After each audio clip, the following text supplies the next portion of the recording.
Porque en el Perú el crecimiento económico, el desarrollo se basa en la confianza que la gente tenga en sus autoridades. Y eso implica que tenemos la obligación de garantizar que todas las decisiones que tomamos, en bien de la ciudadanía, ésta tenga que participar en ella. Y la herramienta fundamental para asegurar la continuidad de la democracia en el futuro es, sin ninguna duda, el diálogo. Pero el diálogo no puede ser de cualquier manera y en cualquier circunstancia. Tiene que ser un diálogo que contenga elementos de democracia, es decir, que sea un diálogo legítimo, que sea un diálogo transparente, que sea un diálogo participativo y donde los problemas puedan ser tratados de manera constructiva y colaborativa. El Perú ya lleva aproximadamente 10 años en la construcción del diálogo desde la aparición de las primeras oficinas de conflicto. 10 años después, hemos visto cómo el tratamiento de conflictos se ha transversalizado en cada uno de los sectores y estamos tratando de que sea a nivel de los diferentes gobiernos regionales y los gobiernos locales. Creemos que dos avances interesantes, ¿no? Uno es el fortalecimiento de la Oficina Nacional de Diálogo y Sostenibilidad, que está además a cargo de la Presidencia del Consejo de Ministros para darle el alcance multisectorial. Y sobre todo el enfoque que ha planteado, que en realidad reconoce que el antagonismo, ¿no?, el conflicto va a existir, pero la idea es cómo esos conflictos los transformamos en posibilidades de desarrollo. Y el otro avance ha sido la creación de mesas de desarrollo y diálogo, en la cual ministerios distintos y gobiernos regionales y gobiernos locales se reúnen con el Ejecutivo y tratan de entender por qué no se solucionó tal conflicto. Tenemos al gobierno local liderando este proceso, acompañado del gobierno nacional, gobierno regional, ONGs, empresas, cooperación internacional. Entonces todos fluyen hacia un objetivo común, el desarrollo. Creo que hemos hecho algunas lecciones aprendidas con algunos conflictos y esto nos ha permitido estos últimos años más bien darle más importancia a estos espacios de diálogo. Hoy día en el Perú necesitamos que los procesos de acercamiento entre las inversiones y los ciudadanos tengan un carácter institucional por parte del Estado. Ya no se puede improvisar. Definitivamente ningún acercamiento que no sea consensuado y dialogado.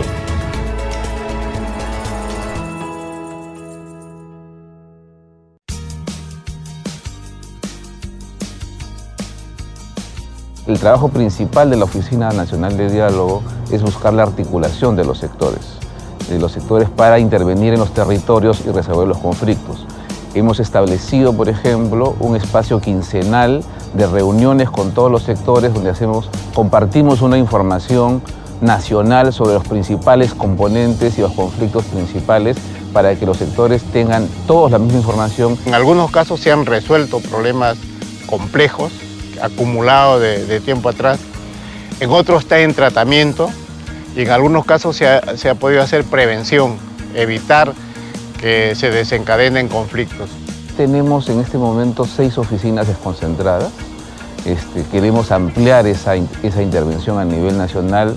Bajo esta orientación de acción articulada intersectorialmente y en forma intergubernamental, las oficinas tienen la responsabilidad de contribuir a desarrollar capacidades endógenas a nivel regional, a nivel local.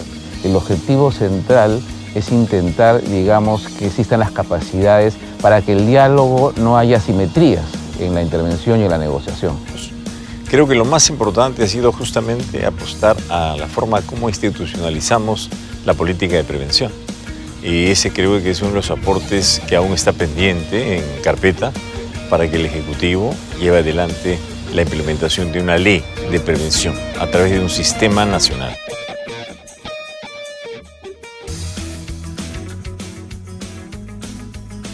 Y tenemos un trabajo de monitoreo, por ejemplo, a través de las 38 oficinas que tiene la institución. Recogemos información de primera mano, la organizamos y la presentamos en reportes mensuales, en boletines diarios y en informes que presentamos cada cierto tiempo. Igualmente, los equipos de la Defensoría a nivel nacional analizan cada caso, planifican la intervención, en algunos casos colaboramos con las instituciones, promoviendo el diálogo, en otros casos las partes en conflicto nos confían el caso y actuamos como mediadores, hacemos el seguimiento de los acuerdos que se suscriben en las actas para gestionar su cumplimiento y realizamos investigaciones sobre problemas que consideramos que son de mayor aliento. Por ejemplo, El tema de la violencia en los conflictos sociales es un informe de la Defensoría del Pueblo con un conjunto de recomendaciones que se hicieron, entre ellas la más importante, la de promulgar una ley de uso de la fuerza.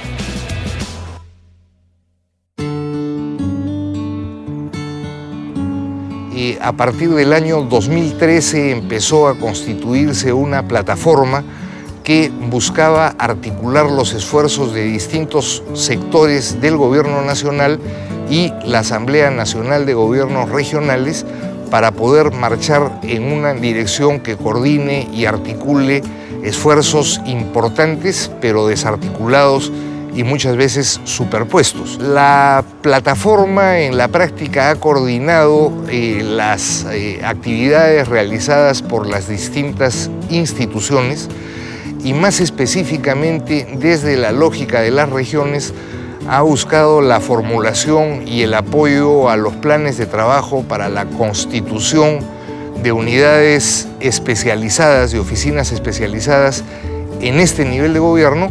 En el campo regional se ha avanzado bastante en varios gobiernos regionales, entre ellos al que represento, el gobierno regional Piura, que tiene propuestas muy interesantes como es el sistema descentralizado de prevención y diálogo, que en esencia consiste en trabajar entre el gobierno regional y las 8 provincias. Si el diálogo se empieza en el momento oportuno, se logran los resultados esperados. Esta mesa tuvo como características de que fue inclusiva y democrática, 2 requisitos básicos para que los resultados sean aceptados por todos. Creo que esa es la principal lección aprendida de la mesa de diálogo de Moquegua.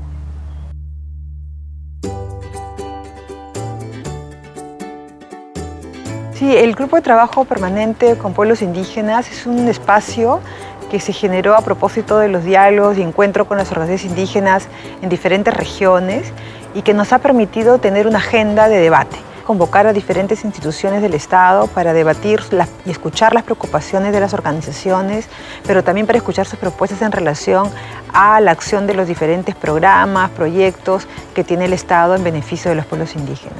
Bueno, este espacio desde ONAMIA vemos sumamente importante porque es un espacio de diálogo e incluso tripartito, podríamos decir. Está promovido por el viceministerio y también hay la potestad de poder invitar a los representantes de otros sectores y los representantes de los pueblos indígenas y con el acompañamiento del PNUD, ¿no? Entonces es un espacio que nos ha permitido y un resultado importante es contar con una agenda consensuada entre las diversas organizaciones de los pueblos indígenas y de haber empezado también un diálogo con los responsables, con las autoridades de tomadores de decisores en ciertos temas que hemos identificado. Insisto, esto es un avance, pero hay aún limitaciones porque en los otros sectores no tenemos estos espacios de diálogo que hemos avanzado en el Viceministerio de Interculturalidad. Lo segundo es el desarrollo de mecanismos que no existían antes, como es la implementación de la ley de consulta previa.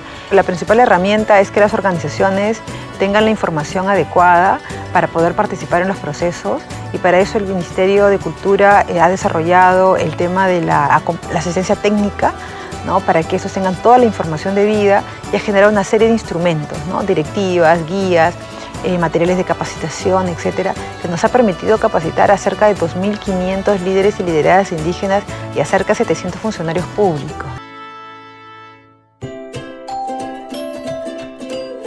Todas las regiones cuentan con una CAR, que es un espacio de participación ciudadana, donde podemos utilizar con mayor profundidad para que se expresen, digamos, estos intereses diferenciados y que sumados a mesas de diálogo puedan realmente dar resultados positivos y favorables al desarrollo socioeconómico del país. En el trabajo que hacemos con las redes, parte de la identificación de los conflictos socioambientales que hay en la región, además también tenemos unos lineamientos para el reporte de alerta temprana. Esto es un reporte muy útil a partir del cual los integrantes de la red pueden ahí alertarnos sobre situaciones que están alrededor del conflicto, de alguna actividad, por ejemplo, de algún compromiso que no se está cumpliendo inmediatamente esa alerta nos llega a nuestra oficina y nosotros con ellos lo que hacemos es procurar atender el caso de manera rápida. Va a salir un reglamento de participación ciudadana en el marco del CEIA, se viene discutiendo en los últimos años para perfeccionarlo, justamente para que sea un reglamento que permita una participación que no esté referida solamente a eventos, como pueden ser talleres, asambleas o consultas muy particulares, sino sea un proceso más continuo donde los pobladores puedan expresar de la mejor manera y puedan ser tratados de mejor manera sus preocupaciones respecto al acceso y uso de diferentes recursos naturales.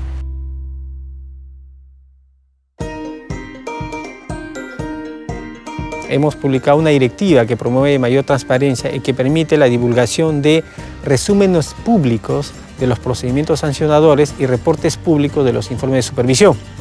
Con relación, por ejemplo, a la desconcentración, ya tenemos 24 oficinas desconcentradas a nivel nacional más 4 oficinas de enlace.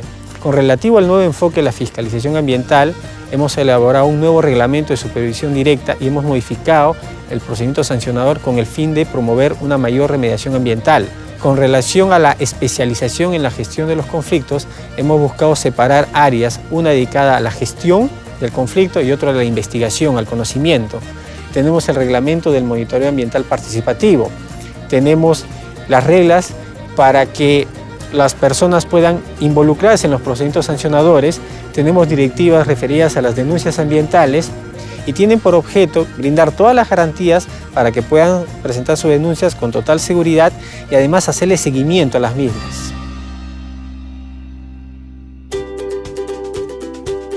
Entonces tenemos un kit de herramientas de prevención y gestión de conflictos con un protocolo, una guía y una cartilla sobre los recursos hídricos.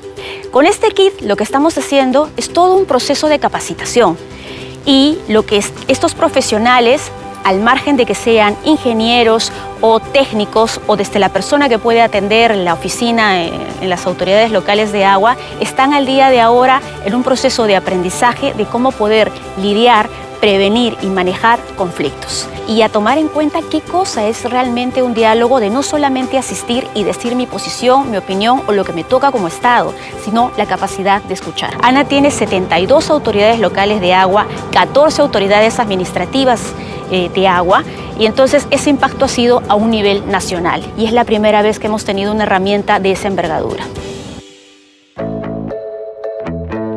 Entonces la sociedad civil creó estas fórmulas de diálogo que empezaron con el grupo de diálogo Minería y Desarrollo Sostenible, que es una manifestación de decir, podemos dialogar con los diferentes.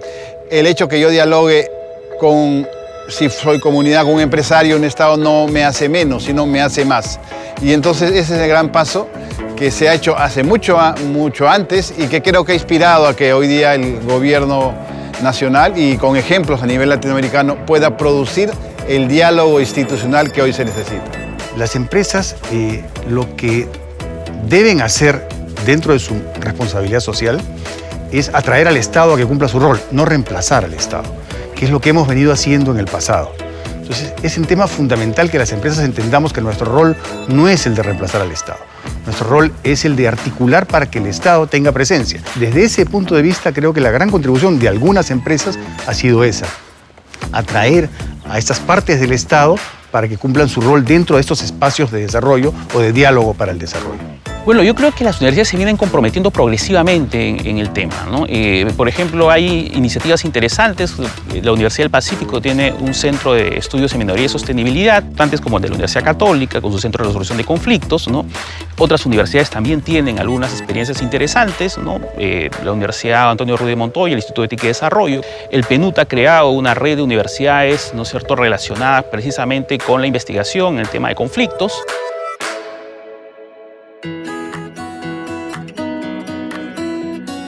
El conflicto social tiene debajo una problemática que es demandada, que es planteada por la población y que tiene un sector correspondiente que debe atenderlas. Entonces, esa capacidad institucional que tiene el Estado debe ponerse en marcha para resolver los problemas de manera preventiva. Lo que no puede ocurrir en una mesa de diálogo, por ejemplo, es que cuando la comunidad pregunta una cosa, la empresa pregunta otra, un funcionario diga, no, yo no soy competente para eso, yo tampoco soy competente, yo no soy competente, pregúntale al otro. Queda mal el Estado en una situación así. Por eso es importante que desde la Oficina Nacional del Diálogo y la Sostenibilidad haya esta articulación.